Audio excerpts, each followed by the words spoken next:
आज हम लोग दर्शन शास्त्र में सांख्य दर्शन के बारे में पढ़ेंगे। सांख्य दर्शन के अनुसार प्रकृति के जो 3 गुण हैं, हम लोग पढ़े हैं इसके पहले, प्रकृति के 3 गुण कौन कौन सा है? एक गुण है सत, दूसरा है रज और तीसरा है तम। ये जो 3 गुण है, इसके बीच में, तीनों गुणों के बीच में संबंध क्या है, वो आपस में कैसे संबंधित है और उसमें परिवर्तन कैसे होता है, गुणों में परिवर्तन जो होता है वो कैसे होता है, उसके परिवर्तन होने से क्या होता है, इसको हम लोग आज समझेंगे। किसके अनुसार? सांख्य दर्शन के अनुसार। सांख्य दर्शन में इसकी चर्चा की गई है, उसके हिसाब से, उसके अनुसार हम लोग पढ़ेंगे प्रकृति के गुणों में संबंध क्या है और प्रकृति के गुणों में परिवर्तन कैसे होता है, क्या क्या होता है। तो हम लोग देखते हैं कि प्रकृति के ये जो 3 गुण हैं, इसके पहले हम लोगों ने समझा कि वो तीनों गुण एक दूसरे से पूरी तरह से विपरीत हैं, गुण वाले हैं। तीनों का अलग अलग गुण है। सत जो है वो प्रकाश का प्रतीक है, रज जो है क्रियाशीलता का प्रतीक है और तम जो है वो अंधकार का प्रतीक है। तीनों का गुण, इसका प्रतीक क्या है? श्वेत कलर, इसका रेड कलर लाल और इसका ब्लैक काला। तो ये तीनों अलग अलग है, लेकिन गुण में अलग होने के कारण क्या ये सहयोग करता है या विरोध करता है? तो 2 तरह के विचार हो सकते हैं कि आपस में सहयोग करने का भी काम हो सकता हो और एक दूसरे का विरोध भी करता हो। ये हम लोग इसको देखेंगे। तो पहले हम इसको लक्षण को देखते हैं पारस्परिक विरोध के रूप में, एक दूसरे का विरोध कैसे करते हैं। तो विरोध में देख रहे हैं तीनों गुण आपस में कैसे विरोध करते हैं। विश्व के प्रत्येक पदार्थ में हम लोगों ने पढ़ा कि विश्व का निर्माण जो हुआ है वो कैसे हुआ है? प्रकृति से। जितने भी तत्व हैं दुनिया में वो सभी चीज़ किस चीज़ से बना है? जैसे कि अब ये है, ये प्लास्टिक से बना है। कोई ना कोई चीज़, हर चीज़ से, कोई ना कोई चीज़ से, पदार्थ से बना है। तो जिस चीज़ से बना है वो उपादान कारण है और उसको माना गया है प्रकृति को। तो कहा गया कि विश्व के प्रत्येक पदार्थ, जितने भी पदार्थ हैं दुनिया में, उसमें 3 गुण होते हैं।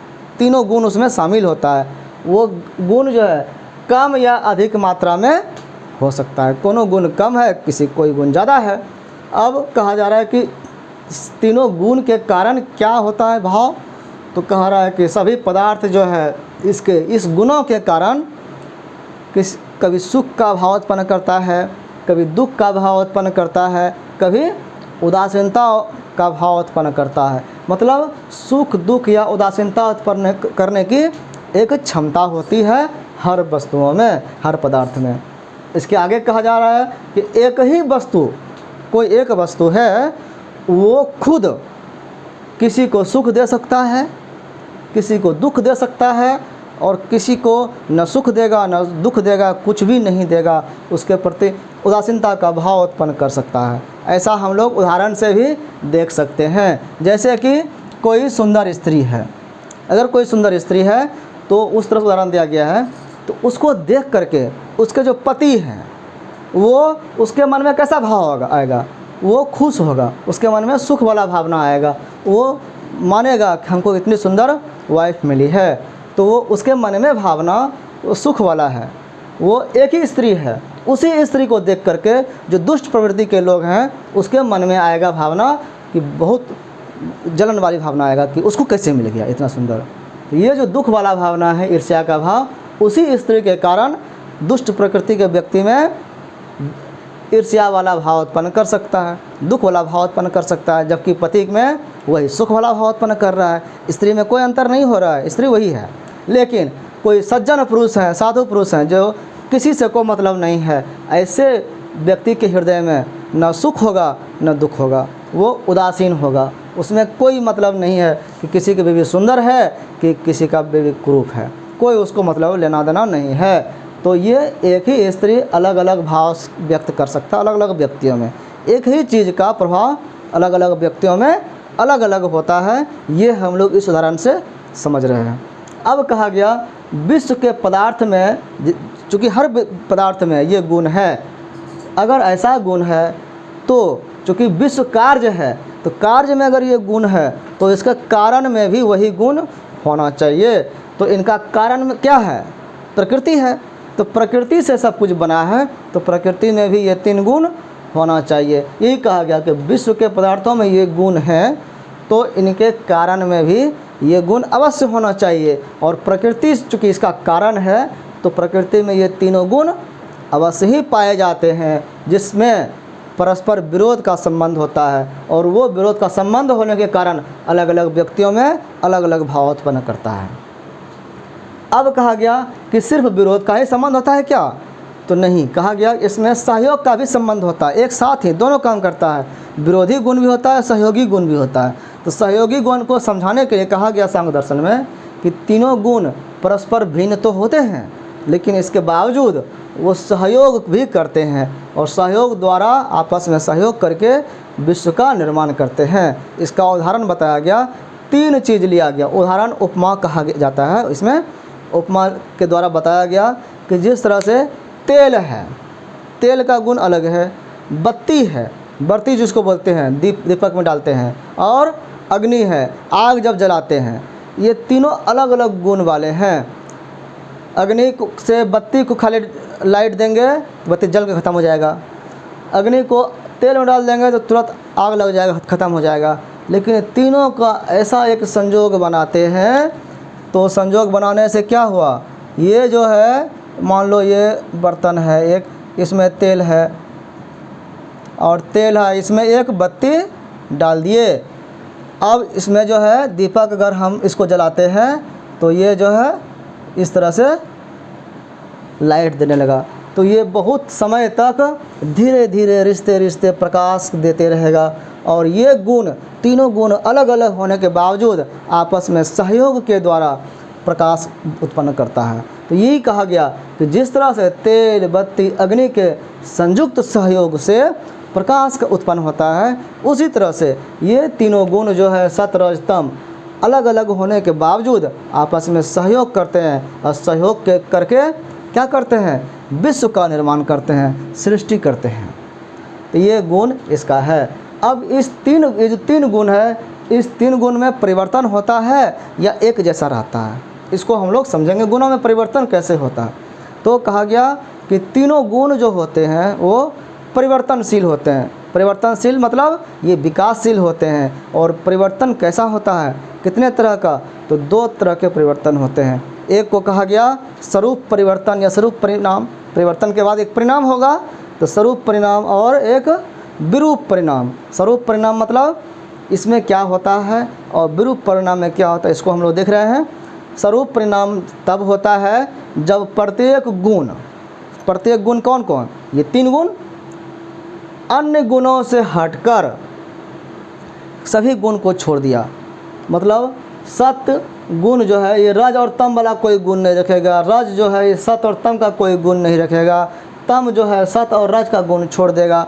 तो अन्य गुण जो है उसके प्रभाव को छोड़ करके अपने आप में सिमट जाता है। मतलब जो भी गुण है वो प्योर हो जाता है अपने आप में। जो मिक्सअप हो गया था वो मिक्सअप अब नहीं रह करके तीनों अलग अलग हो जाता है। जो सत्य गुण है वो सिर्फ सत्य गुण में सिमट जाता है, रज गुण जो है सिर्फ रजोगुण में सिमट गया, और तम गुण जो है सिर्फ तमोगुण में सिमट गया और अपने आप में छिप जाता है। मतलब सिर्फ 3 गुण ही रहता है। तो तीनों गुण अपने आप में सिमट करके प्रकृति के वक्षस्थल में, प्रकृति के मन में, हृदय में, भीतर में सिमट करके विश्राम करने लगता है। जब प्रकृति मान लो ये है और इसमें तीनों गुण इसी अवस्था में रह रहा है, तो इसमें कुछ भी परिवर्तन नहीं हो रहा है, एकदम से साम्य अवस्था में है। साम्य अवस्था को बोला गया शांति की अवस्था, जिसको अव्यक्त अवस्था बोलते हैं। कुछ भी व्यक्त नहीं हो रहा है, बाहर नहीं निकल रहा है, ये प्रकृति की अव्यक्त अवस्था है। इसी को शांतावस्था बोलते हैं, शांति वाला अवस्था, स्टेट ऑफ इक्विलिब्रियम बोलते हैं। इक्विलिब्रियम मतलब हो गया साम्य अवस्था, शांति वाला अवस्था, एकदम से बैलेंस्ड स्थिति में कुछ भी हलचल नहीं हो रहा है। तो चुपचाप जो पड़ा हुआ है ये है प्रलय की अवस्था। इसमें कहीं भी कोई सृष्टि नहीं है। हम लोग सुनते भी हैं कि क्षीर सागर में, क्या सुनते हैं हम लोग, पढ़ते हैं वेद पुराणों में, क्षीर सागर एक क्षीर सागर है, उसमें शेष नाग पर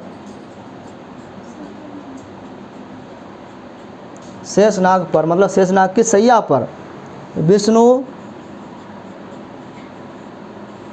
लेटे हुए हैं।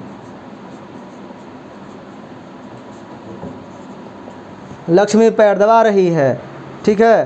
तो ये है शांति की अवस्था। जैसे ही इनके मन में इच्छा होता है कि कुछ होना चाहिए तो वो हलचल होता है, और जब हलचल होता है तो ये तीनों गुण ऊपर नीचे होने लगता है, और इसके कारण विश्व का निर्माण होता है, सृष्टि का निर्माण होता है। कैसे होता है? जब इस तीन गुणों में हलचल होता है। तो कहा जा रहा है कि स्वरूप परिणाम क्या है? तो जब ये तीनों गुण शांत अवस्था में रहता है तो ये जो परिवर्तन है कि अशांत से शांत में परिवर्तन होना, इसको स्वरूप परिणाम बोलते हैं। यह अवस्था विश्व की सृष्टि के पूर्व की अवस्था है, मतलब सृष्टि जिस समय नहीं हुआ रहता है, सृष्टि के पहले की अवस्था है। और जब सृष्टि होगा तो फिर ये शांत नहीं रहेगा, दुनिया शांत नहीं रहता है, वो हलचल होता है उसमें, उसको कहते हैं विरूप परिणाम। विरूप परिणाम में क्या होता है? जब तीनों गुण की साम्य अवस्था जो है, ये जो स्थिर रहने वाली अवस्था है, ये भंग हो जाती है और उसमें परिवर्तन की तरंगें उठने लगती है, परिवर्तन होने लगता है, मतलब एक दूसरे से कंपटीशन करने लगता है, ऊपर नीचे, सबसे ऊपर जाने की ओर, छलांग लगाने की ओर प्रयास करता है। इनमें परस्पर संघर्ष छिड़ जाता है, आपस में संघर्ष होता है। किस लिए? ऊपर जाने के लिए। प्रत्येक गुण जो है अन्य गुणों पर आधिपत्य जमाने की चेष्टा करता है। आधिपत्य मतलब ये चाहता है कि हम सबसे बड़े हो जाएं और हमारे अंदर में दोनों रहे। ये चाहता है कि हम ऊपर आ जाएं, ये दोनों हमारे अंदर में रहे। ये चाहता है कि हम ऊपर आ जाएं, हमारे अंदर में दोनों रहे। अपना प्रभाव दिखाने के लिए सभी संघर्ष करते हैं। एक समय में कोई न कोई एक ही गुण हमेशा प्रभावी होता है। तो जिस गुण की विजय होती है, इस संघर्ष में जो गुण प्रभावी होता है वो आगे ऊपर आ जाता है, और उसके अंतर्गत अन्य जो दो गुण होते हैं उसके अधीन में आ जाते हैं। पराजित गुणों का अस्तित्व समाप्त नहीं होता है, वो उस समय भले चुप रहता है, उसके अंदर में दबता है, लेकिन जैसे मौका मिलता है वो भी ऊपर आ जाता है, वो गौण रहता है, सेकेंडरी हो जाता है, वो मतलब दूसरा स्थान पर रहता है। जैसे इस दबता है किसी कारण से, वो ऊपर आ जाता है। इसी के परिणाम स्वरूप संपूर्ण विश्व का निर्माण होता है। हम लोग देखते हैं एक ही व्यक्ति में मान लो तीनों गुण है, हर चीज़ में तीनों गुण है ना, तो मान लो हम में भी तीनों गुण है।